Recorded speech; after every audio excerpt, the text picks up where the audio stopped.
Eugenio Dennis Balba family.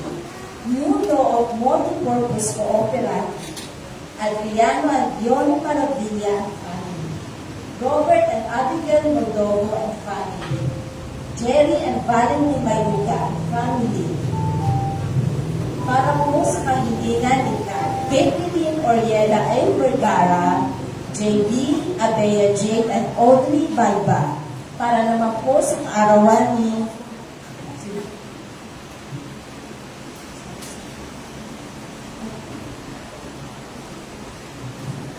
Abrael Salazar. At para naman po sa kaluluwa ni Maria Salazar.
Sumainyo ang Panginoon. Ay pinasa araw ng Lunes sa unang linggo sa panahon ng pagdating ng Panginoon o at Biyento, gayon din ay katuwa ng Panginoon Immaculada Conception. Aminin natin at pagsimulan ng ating makasalanan upang tayo ay magpapaliwanag sa munisipyo. Tinamin ko sa makapangyarihan Diyos at sa inyong mga kapatid. Nalugha ako ng kasala sa isip, sa salita at sa gawa, at sa aking pagkukulang. Kaya sinasamo ko sa mahal at Birheng Maria, sa lahat ng mga anghel at mga banal, at sa inyong mga kapatid, na ako'y ipanalangin sa Panginoong ating Diyos. Sawa tayo, makapangyarihan Diyos, patawarin tayo sa ating mga kasalanan, mapagbayan tayo sa buhay na walang hanggan. Amen. Amen.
aming makapangyarihan, gawin mo kami maging masikasi sa paghihintay sa anak mong darating sa kanyang pagkato, siya na may aming mapatuloy.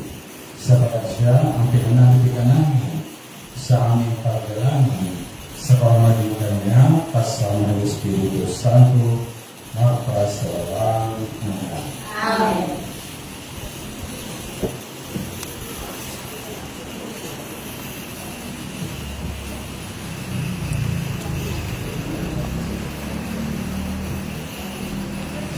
Pagbasa mula sa aklat ni Propeta Isaias. Pagdating ng araw na iyon, kaya naguhit ng Panginoon ang lahat ng pananim sa Israel. At ang bunga ng lupa ay magiging dangal at hiyas ng mga matitira sa Israel. Tatawaging banal ang mga matitirang buhay sa Jerusalem. Sa pamamagitan ng makatarungang paghatol, lilinisin ng Panginoon ang karamihan ng Jerusalem at papawiin ang dugong tumanang doon. Pagkatapos, lilikha siya ng isang ulap na lililim sa ibabaw ng bundok ng Sion. Kung araw at magiging maliwanag na lingas kung gabi. Lalaganap ang kanyang panindigan para malawak na bundok na magsisilbing lilim sa init ng araw at umlihas sa unos at ulan. Ang salita ng Diyos. Salamat sa Diyos.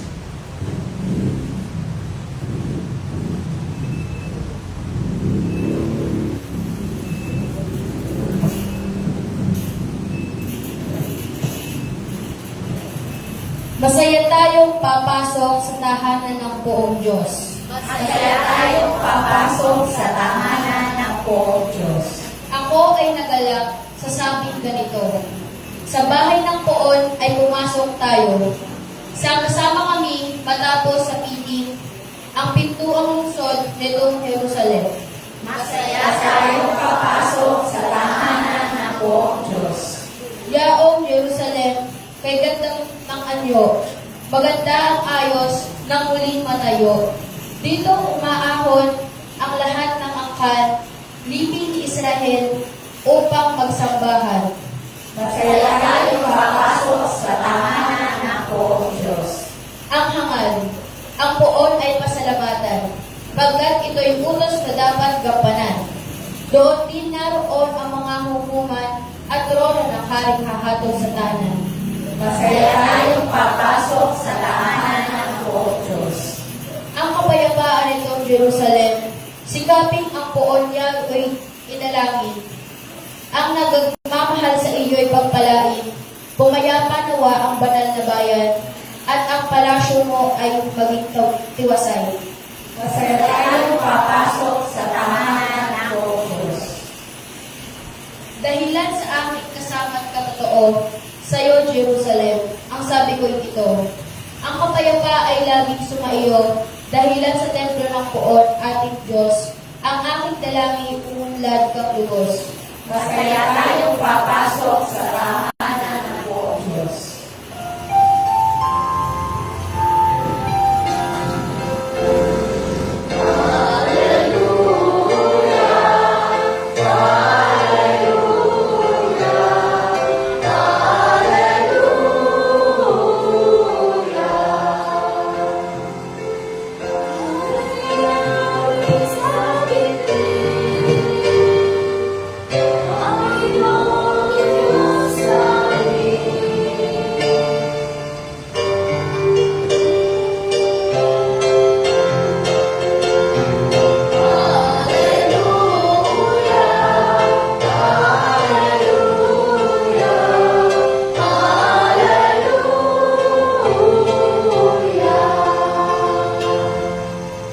Sumayin niyo ang Panginoon. At sumayo. Ang mabuting balita ng Panginoon ayon kay San Mateo. Papuri sa iyo, Panginoon. Noong panahon yung pagpasok ni Jesus sa Capernaum, lumapit ang isang kapitang Romano at nakiusap sa kanya, Ginoo, ang alipin ko po'y na paralysis. Siya'y nararatay sa amin at lubhang nahihirapan. Paroroon ako at pagagalingin siya, sabi ni Jesus. Ngunit sumagot sa kanya kapitan, Ginoo, hindi po ako karapat-dapat na puntahan pa ninyo sa aking bahay. Sabihin po lang ninyo at gagaling na ang aking alipin. Ako'y nasa ilalim ng mga nakatataas na pinuno at ako naman ay may nasasapukang mga tawad. Kung sabihin ko sa isa, humayo ka, siya'y lumahayo at sa iba, halika, siya'y lumalapit at sa aking alipin, gawin mo ito. At ginagawa niya. Mamangha si Jesus na marinig ito at sinabi niya sa mga taong sumusunod sa kanya, sinasabi ko sa inyo na hindi ako nakatagpo kahit sa Israel ng ganito kalaking pananalig. Tandaan ninyo, marami ang darating buhat sa silangan at kanluran at dudulog sa hapag na kasalo ni Abraham, Isaac at ako sa kaharian ng langit. Ang mabuting balita ng Panginoon. Pinupuri ka namin, Panginoong Heso Kristo. Magandang hapon sa inyo. Magandang hapon din po, Father. Kumusta na kayo? Okay naman po. Long time no Yes po, Father. ha? Yes. Parang marami na nabago. Pasko na. May advent tayo. Ito'y nagdasan at sinigyan ng Sabado. Mas ang mga kasama niyo.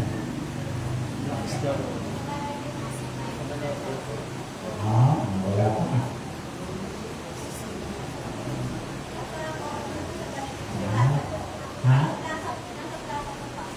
Kaya pala maraming tao doon. Kaya pala maraming tao. Magaling kumain. Parang bago pa yung television. Ha? Opo. Kanina na po yan. Kailan? Kanina na po. Kanina lang.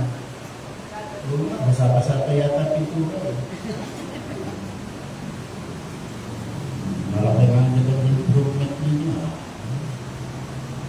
Bildaan. Hindi ko alam kung nakasulat ko. Baka akong binumura na ito. Pumiliyan po sa kanila. Baka picture ko lang nga rin, hindi ko alam.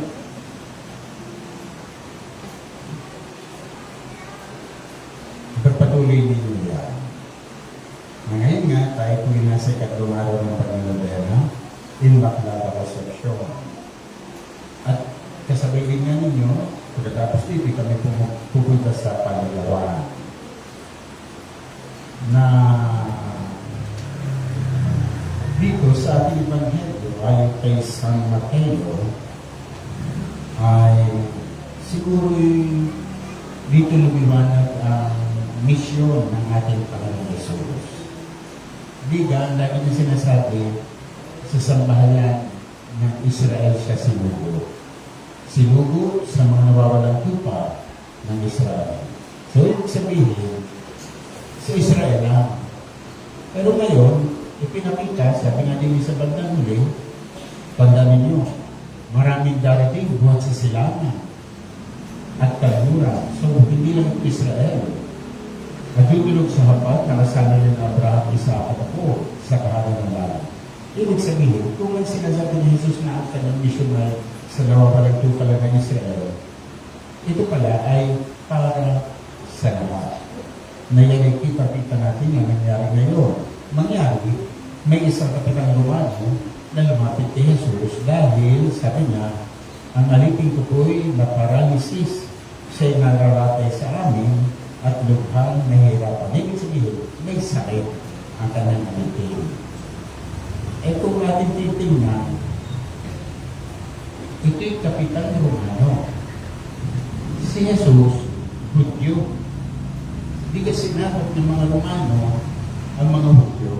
Ibig sabihin, itong kapitang ito, kaaway. Hindi kaya sila nagagalit kay Zacchaeus. Dahil si Zacchaeus ay taga-singil ng buwis. Manager pa nga siya ng mga maniningil ng buwis. So sila yung naglilingkod sa mga Romano. Kaya ang tingin nila, pinasakay yun sa mga naniningil ng buwis, naglilingkod sa mga Romano, traidor ang mga ito. No? Traidor ang mga ito. Ang Romano, ang Roman Empire, at kanilang pinaglilingkuran. Kaya mga itinuturing natin taksil sa bayan. Ay hindi lang. Ito Kapitan Romano, hindi lang nila itinuturing na kaaway, itinuturing pa nila itong marumi, unbeliever, unclean. Bakit? Ay hindi siya Hudyo eh. No? Hindi siya Hudyo. Kaya lahat na ay naroon. Ito'y kaaway, ito'y marumi, ito'y pagano, ito'y hentil, ito'y unbeliever. Okay? Pero, ang kapansin-pansin dito, meron siyang initiative, siya yung lumapit kay Jesus.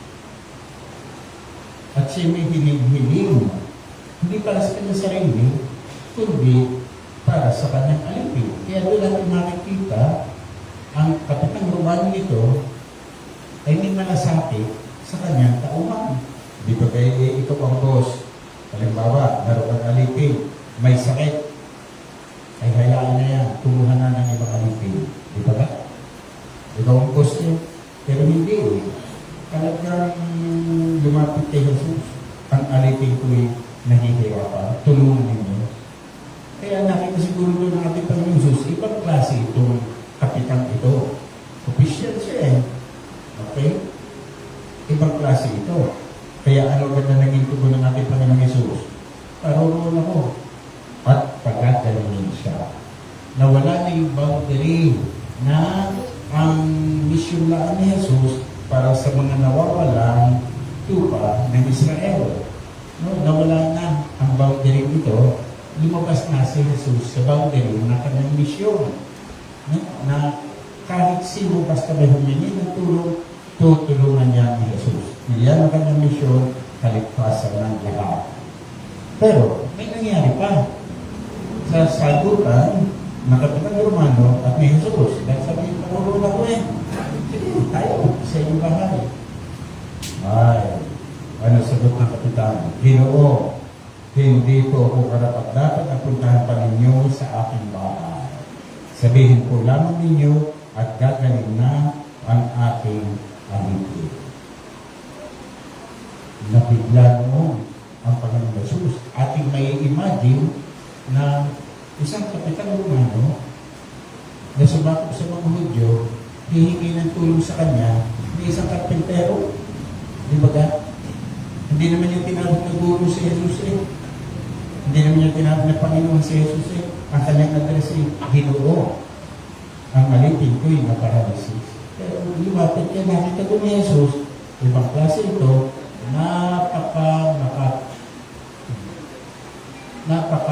mapagkumbaba ang tao nito. Yun marahil ang unang nakita ni Jesus. No? Yung kanyang kapakumbabaan. Eh, hindi naman para sa kanya, hindi para sa alipin, kaya sa lumapit kay Jesus, nakakababa ang kalooban nito. Hindi lang yun. Nung kanyang sinabi, hindi ako dapat na puntahan pa ninyo sa bahay. Sabihin ko lamang niya, gagaling na ang ating alipin. Nakita ni Jesus ang pananampalataya ng tao nito. Siguro, nagtaka rin ng Panginoon Jesus. Eh, yung mga Hudyo, na nakita siya na nagpapagaling na may sakit, bumubuhay ng patay, etc.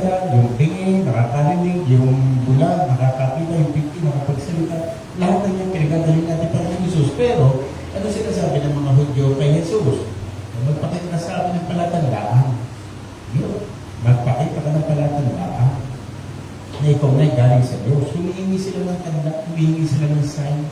Pero itong outsider na ito, na hindi Hudyo, hindi itinuturing na kaaway, siya pa ang nagpakita ng pananampalataya kay Jesus. Kaya, ang sabi natin pa ng Jesus, namangha si Jesus nang marinig ito. Nakita niya ang kapakumbabaan ng taong ito, Kapitang Romano, at nakita din niya ang pananampalataya ng Kapitang Romano.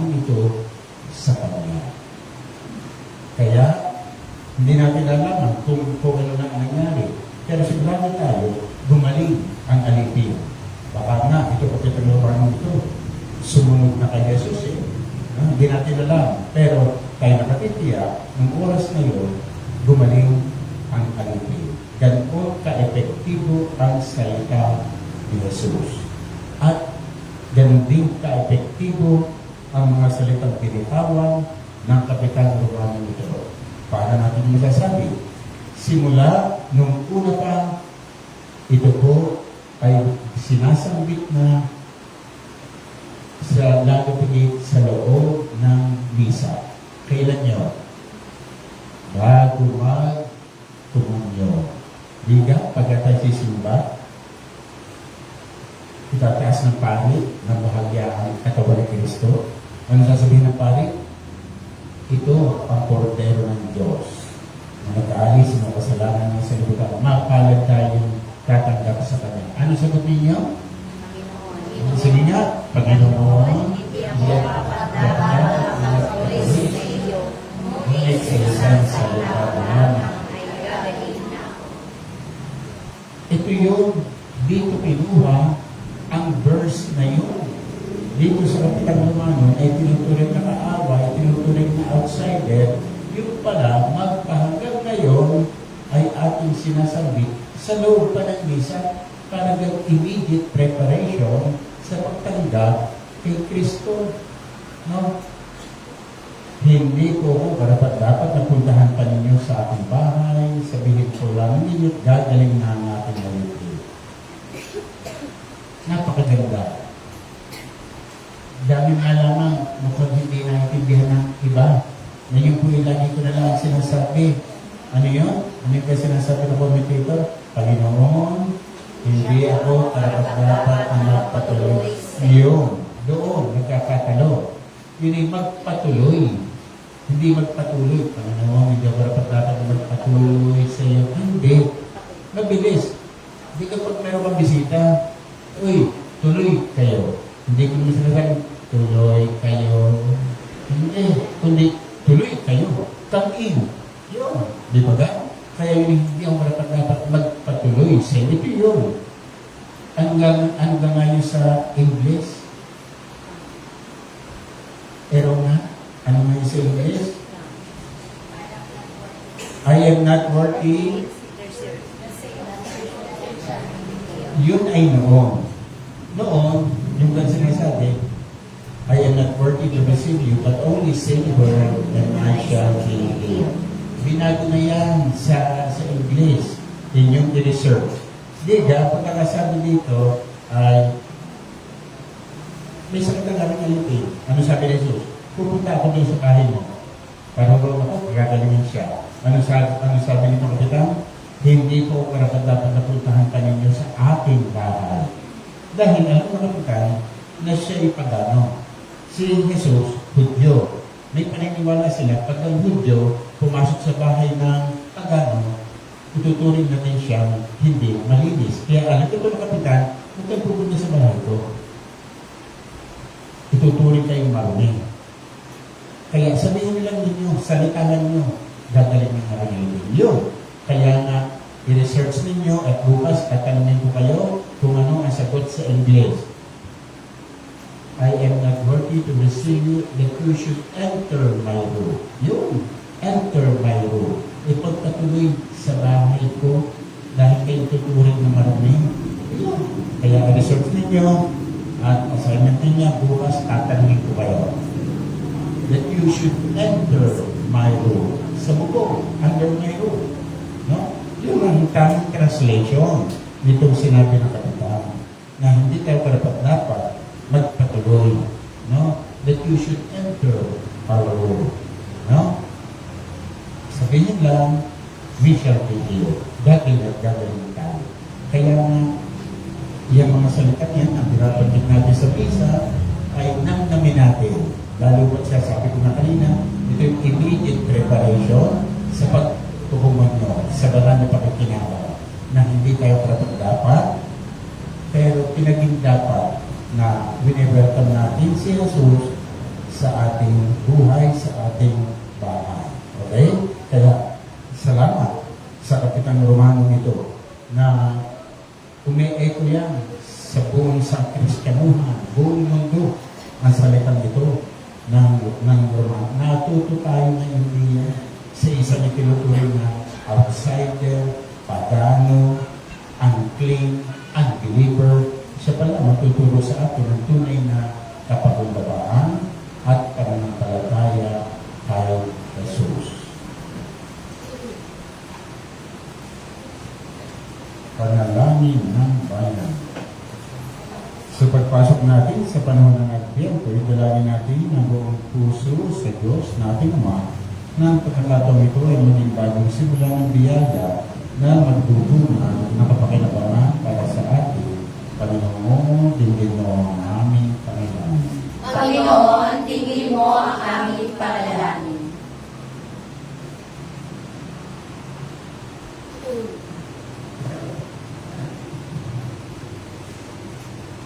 Ang mga naglilingkod sa simbahan naway makapaghatid ng liwanag ng Ebanghelyo sa buong sangkatauhan.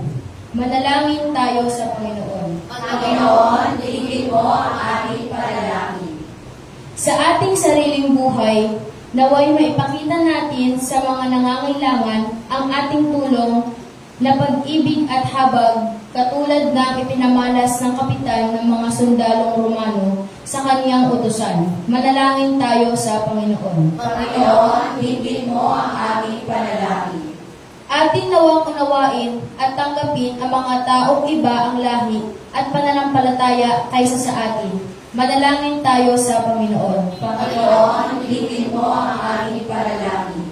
Sa kanilang pagdurusa, ang mga matatanda, mga nangungulila, at mga may sakit, naway paginhawain ng pag-ibig ng Diyos. Manalangin tayo sa Panginoon. Panginoon, tingin mo ang aming panalangin. Ang mga kapatid nating namayapa na, naway makatagpo ang Panginoon na pinananapikan nila makapiling. Manalangin tayo sa Panginoon. Panginoon, tingin mo ang aming panalangin. Ang maraming Diyos, tulungan mo kami lumagos sa pagkamakabaging at makapagbigay ng pag-asa sa lahat ng nakakadaot ng palad namin. Ilapit na ba kami ng panahon ito ng Advento sa iyo at sa isa't isa? Habang masaya namin inihintay na may buong pag-asa ang pagdating ng iyong anak sa Yesu Kristo, aming Panginoon. Amen.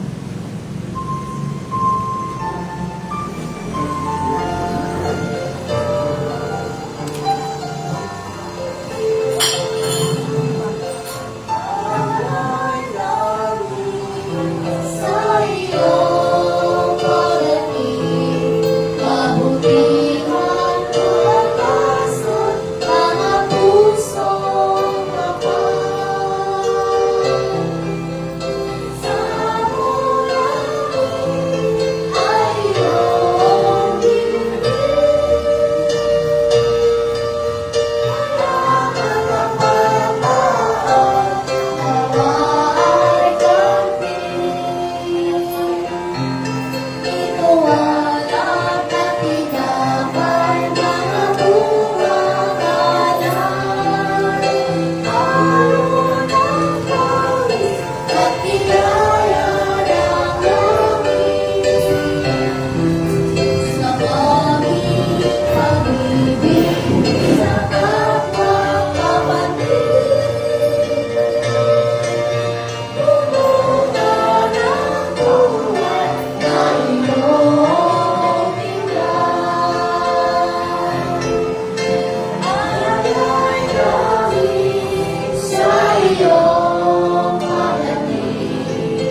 gabi upang paghahain natin ang kalugdan ng Diyos sa mga makapangyarihan.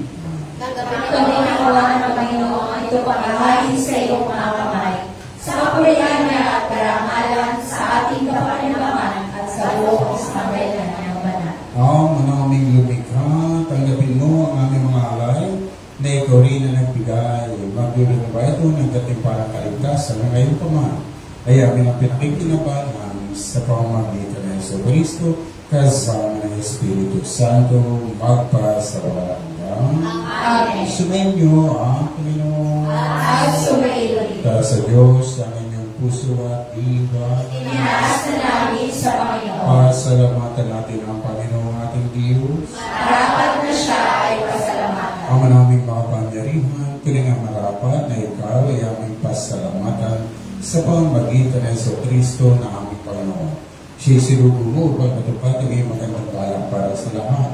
Hindi niya ikinahiyang mamuhay na mahirap upang mapakisamahan niya kaming matapat. Siya'y naging hindi na iba sa amin upang may tapong nakbi sa iyong piling. Sa kanilang taramuling pagdating, ang pakikisama niya ay puspusang magniningning at ang panahuliyang kapanapanabik ay inaasahan namin lubos na makakamit. Kaya ay isang mga anghel na nagsisiyabit na papuri sa iyong lakumpay sa kalangitan, kami nagbubuni sa iyo, tagakina. Santo, Santo, Santo Panginoong Diyos ng mga hukbo, napupuno ang langit at lupa ng kadakilaan mo. O sana sa kaitaasan, pinagpala ang paririto sa ngalan ng Panginoon, o sana sa kaitaasan. Manaming banal, ikaw ang bukal ng kanagpanala, kaya't sa pamamagitan ng iyong Espiritu, gawin mong banal ang mga kaloob na ito upang para sa aming maging katawan ng dugo ng aming Panginoong Jesucristo.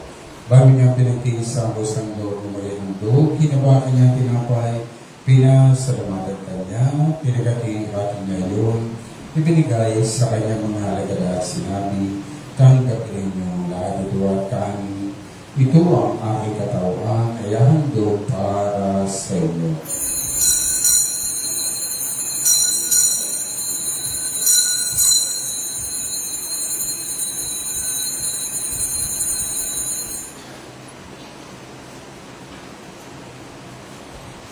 Gayon din naman, matapos ang yapunan, hinabakan niyang kalis. Muli kanyang pinasalamatan, ibinigay niya ang kalis sa kanyang mga alagad at sinabi, tanggapin ninyo lahat ito at inumin. Ito ang kalis ng aking dugo, ng bago at wala ang kantipan ng aking dugo ni Buburos para sa inyo at para sa lahat.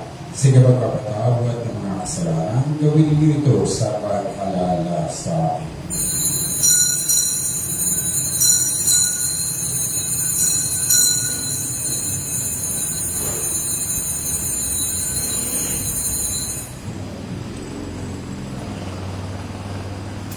Pagbigay natin ang misteryo ng pananampalataya. Si Kristo ay nilaigin, sarili ay hinahin, bilang pagkain pinubig, pinasasaluhan natin, hanggang sa siya'y dumating. Ang mga ginagawa namin ngayon ng pag-aaral sa pagkakaray ng pagkabuhay ng iyong anak. Kaya tiniaalay namin sa iyo ang tinapay na nagbibigay buhay at ang kamis na nagkakaloob ng kaligtasan. Kami nagpapasalamat dahil kami iyong minarapat na tumayo sa harap mo para maglingkod sa iyo. Isinasama namin kami magsasalo sa katawan na dugo ni Kristo'y mabuklog sa pagkakaisa sa pamamagitan ng Espiritu Santo. Ang mga lingapin mong iyong simbahang laganap sa Bogaydi, puspusin mo kami sa pag-ibig kaysa niliyo ng aming Papa, Padre Gilbert na ng Obispo at ng Talang Kapayaan. Alalahanin muli ng mga kapatid namin na aming online na nagpapasang sa ituloy mabubuhay. Gayun din ang lahat ng mga pumanaw, kawaan mo sila katulungin sa iyong kaliwanagan. Kawaan mo at kaitapatin kaming lahat na makasalo sa iyong buhay na walang wakas kaysa ng mga nabilang Maria na ina ng Diyos, kaysa na kanyang kanyang apo puso sa Kristo kaysa ng mga apostol at ng lahat ng mga banal na nabuhay dito sa daigdig na kalugod-lugod sa iyo may pagdiwang naman namin ang pagpupuri sa kararangal mo sa pamamagitan ng anak na aming Panginoong Jesucristo. Sa pamamagitan ng Kristo kasama niya at sa Kanya, ang lahat ng karangal at papuri ay sa iyo, Diyos sa mga makapangyarihan kasama ng Espiritu Santo, magpa sa walang hanggan.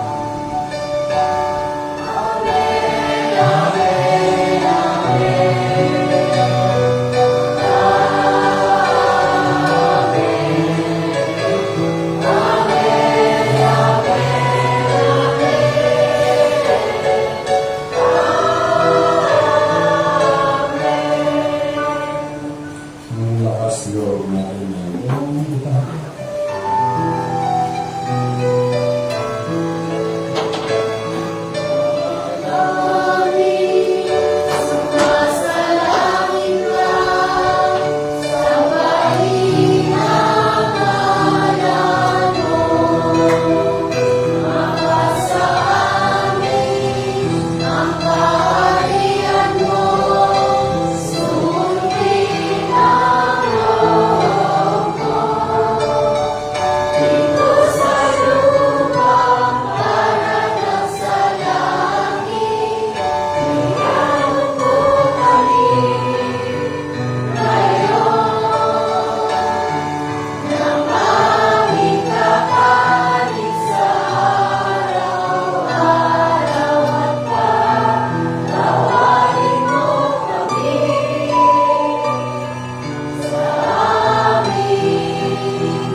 Hinihiling namin gabiyadya sa lahat ng masama, pagkalooban ng kapayapaan at araw-araw. Iligtas sa kasalanan at ilayo sa lahat ng kapahamakan, samantalang aming pinananabikan ang dakilang araw ng kapapahayag ng tagapagligtas namin sa Jesucristo.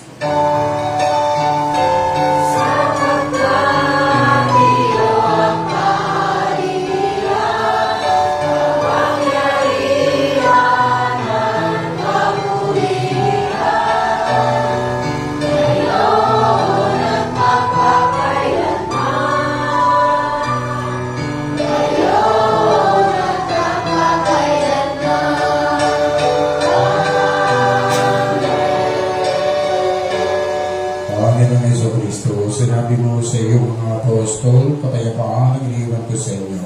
Ang aming kapayapaan ay ibinibigay ko sa inyo. Tungayan mo ang aming pananampalataya at huwag ang aming mga pagkakasala. Pagkalooban mo kami ng kapayapaan at pagkakaisa ayon sa iyong kalooban, kasama ng Espiritu Santo, magpa sa walang hanggan. Amen. Ang kapayapaan ng Panginoon ay laging sumainyo. At sumainyo. Bigayan kayo ng kapayapaan sa isa't isa. Kordero ng Diyos, nag-aalis sa mga kasalanan at sanlibutan, maawa ka sa amin. Kordero ng Diyos, nag-aalis sa mga kasalanan at sanlibutan, maawa ka sa amin. Kordero ng Diyos, nag-aalis sa mga kasalanan at sanlibutan, ipagkaloob mo sa amin ang kapayapaan. Mga kapatid dito, si Jesus ay nagpapagaling sa ating lahat. Mapalad tayong tatanggap sa Kanya. Panginoon, hindi ako matatanggap na magpatuloy sa iyo. Ngunit sa isang salita na lamang ay gagaling na ako.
Manalangin tayo.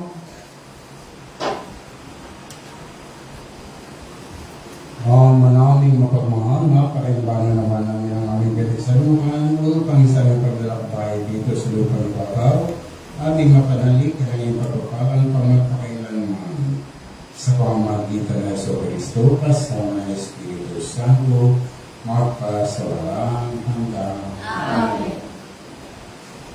Magsiupo muna po ang lahat. December 1, ang ating pong sponsor ay sina Mr. Mark Angelo and Chicky Ocampo and family. Mass Offerer Leonardo and Lorete Maya and family. Hermana Minor Richard and Donalyn Maya and family. Tinatawagan po natin ang ating Hermana Minor na sina Mr. Richard and Donalyn Maya and family. Upang igawad po ang imahe ng Immaculada.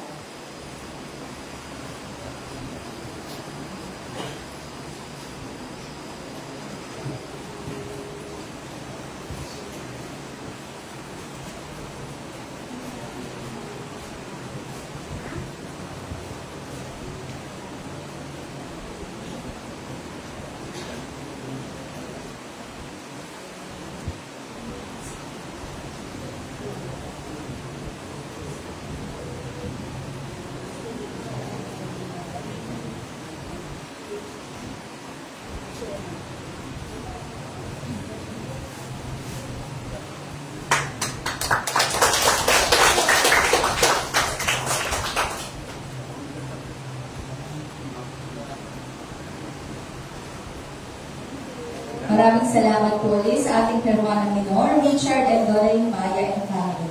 Para naman po bukas, Disyembre 2, 2025, araw ng Martes, ganap pa rin ang alas 5 ng hapon. Ang ating pong mass sponsor ay sina Mr. Christian Paulo and Mrs. Diana Sumagi and family.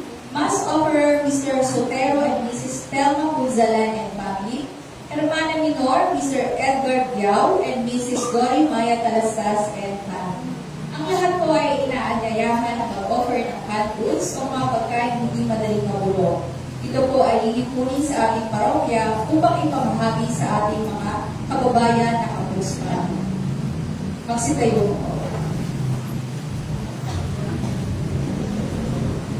Salamat sa mga nag-refer at nag-alot ng paraan ng isa. Sumainyo ang Panginoon at pagpalain kayo ng makapangyarihan Diyos sa mga anak at Espiritu Santo at laging sa inyong pagalis ang kapayapaan ni Kristo. Salamat sa Diyos.